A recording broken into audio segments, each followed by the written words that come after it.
Bismillahirrahmanirrahim. Assalamualaikum warahmatullahi ta'ala wabarakatuh. My name is Muhammad Fahmi bin Muhammad Fauzi. I'm a student of Bachelor of Medical and Health Science with honor. Today I would like to present my proposal on research methodology and scientific communication studies.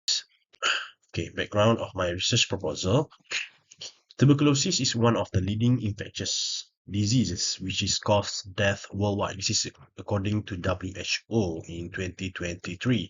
And adequate TB knowledge is crucial for early detection of the TB and treatment adherence and also a stigma reduction. This is according to Kamarudin et al. 2023. And for my proposal, assessment of the tuberculosis knowledge among residents of residency Kepomas in Kuala Lumpur. Okay, Kuala Lumpur, Malaysia. Basically, Malaysia, the incident rate for the tuberculosis is 92 cases per 100,000 in population, and the mortality rate is 4 deaths per 100,000 population annually. That's the mortality rates.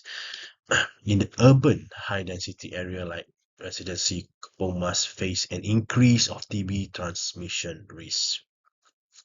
These studies measure the TB knowledge level and examines the link with the social demographic factor. And the result may support the targeted health intervention in high-burden urban areas, such as in Kuala Lumpur itself. So what's the problem here?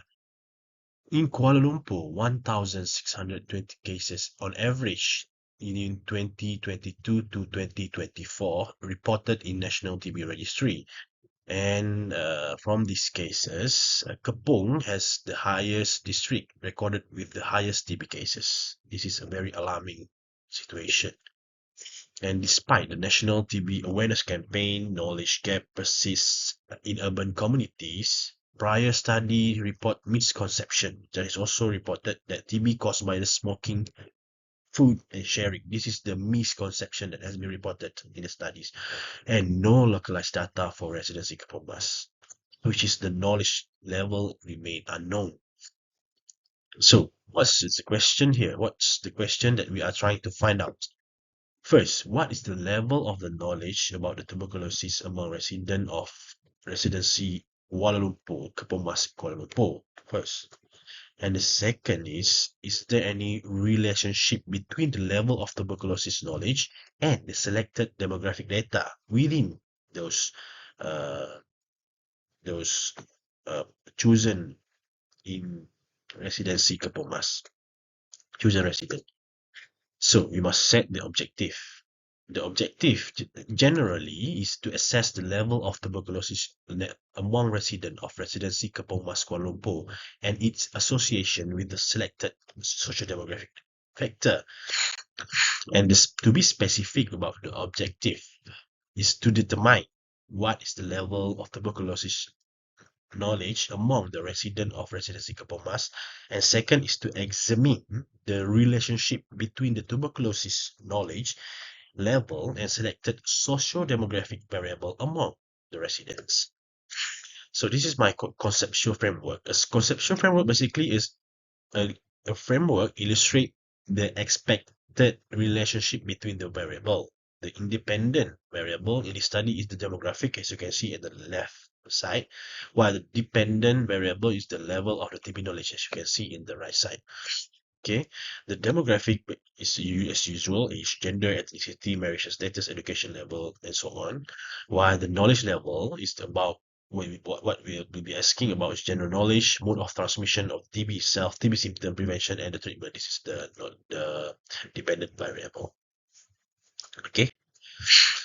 And study has been we have a look into interesting literature. We have find out in interesting literature with five for literature we have found out. Balakrishnan et al. 2021 said high awareness but persistent misconception is among the TB among the respondent. And according to the Muhammad et al. 2022 gaps in the knowledge about symptom and the treatment, this is proven there is still gaps in the knowledge. And Rahman et al. 2022 low education linked to the poorer TB treatment outcomes. And Claffey et al. 2023 has said that education and urban living predict higher knowledge, but misconception remains. This is a serious gap that we need to find out. The few studies address high density housing in Malaysia. Okay, and for the hypothesis, for the null hypothesis, there is no significant relationship between the TB knowledge and the socio-demographic factor, but there's a significant relationship exists between the TB knowledge and socio-demographic factor. So how this my research will be done. Basically, we will do the participant for the participant.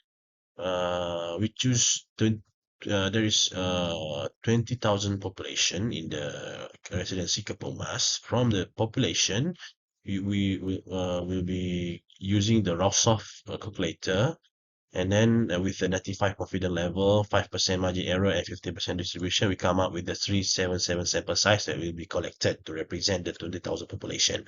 Okay, from this sample, we will distribute the participant with the questionnaire, and then after that the answer, then we will have the what we call as the result, and we convert with there is a few result, and then with the inclusion and exclusion criteria. The inclusion is permanent resident Malaysia, which is people can speak Malay and English, and also consent will be given lah, either when if the participant want to join or not. And then the exclusion criteria is basically those who cannot read and with serious illness or refusal to participate as will be excluded from the research. Right. For the sampling method, we choose the sampling method is convenient types.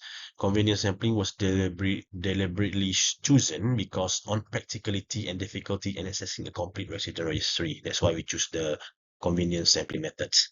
For the materials, okay, we use the material which is we adapted from the TB knowledge questionnaire uh, on Anam et al. 2023 and Zakaria et al. With a little bit of change, but we keep the main into two sections. Section A is demographic data, and section B is about the knowledge itself. 10 questions about knowledge, the dichotomous answer, then yes or no answer only.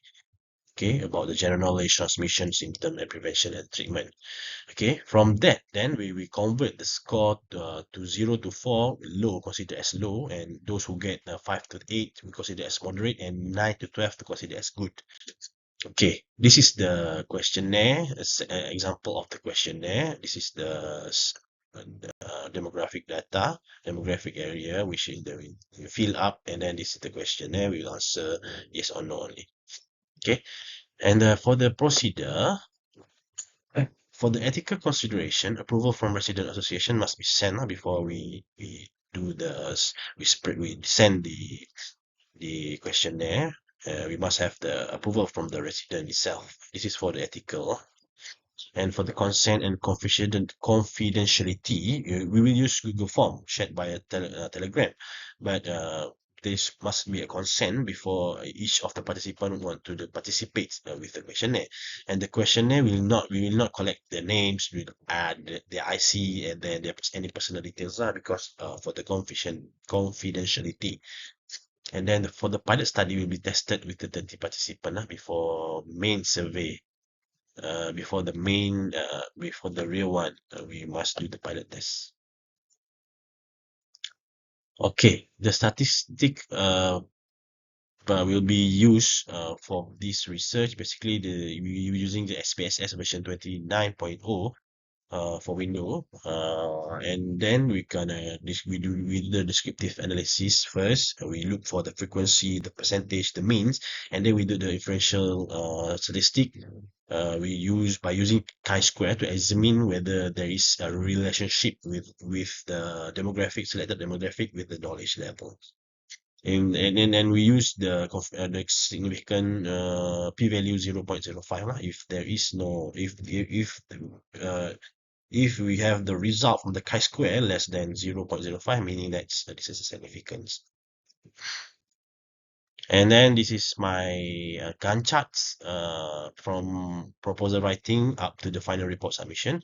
We begin from May up to June for the literature review and July for the literature review, and go for the August instruments, pilot test September, the data collection on September, October we do for data entry, data analysis, and then November we do for the writing the result, and December we do the conclusion and the final report will be sent. This is the Gantt chart. And as the conclusion, this study will provide a localized insight. And we will have the TB knowledge in the high density urban setting. At last, we will have the data, and then finding it will help identify the knowledge gap. When we have the gap of the knowledge within the urban area, and to inform for the more targeted, so that we can have the more targeted plan for the education programs. And result can support the Malaysian National Strategic Plan for the Tuberculosis Control 2021. And ultimately, this study to aim to contribute to TB prevention and control effort moving towards TB elimination by 2023. And that's all. Thank you. And this is my reference. Okay. And for the question and answer session, okay, my first question basically is based on your null hypothesis. Explain why I choose. Okay, for the null hypothesis, as I shown before, is about because was chosen because it's established baseline assumption that there is no significant relationship. Null hypothesis mean that there is no significant relationship with the TB knowledge and the social demographic factor. But this allow the statistical analysis to test whether any observed association are due to chance or represent a real relationships. If the null hypothesis is rejected, we can conclude that the socio-demographic factor do influence TB knowledge level among residents. That's the first question. For the second question, explain what inferential statistic and what type of the data analysis will be presented and what is the purpose. Okay, for the inferential statistic, basically inferential statistics is a method used to generalize and predict about the larger population based on data collected from the sample. And this study we use is a chi-square basically to test the main inferential statistics. This will allow me to examine whether there is significant association between the demographic demographic and chosen demographic with the knowledge level, and such as the chosen demographic such as age, education level, and occupation. That's the selected demographic with the knowledge level. Is there any association? And the purpose is using the differential statistic here to determine whether any patterns found in the sample can be applied to wider residency compromised population. Thank you. That's all for me. Thank you for your attention.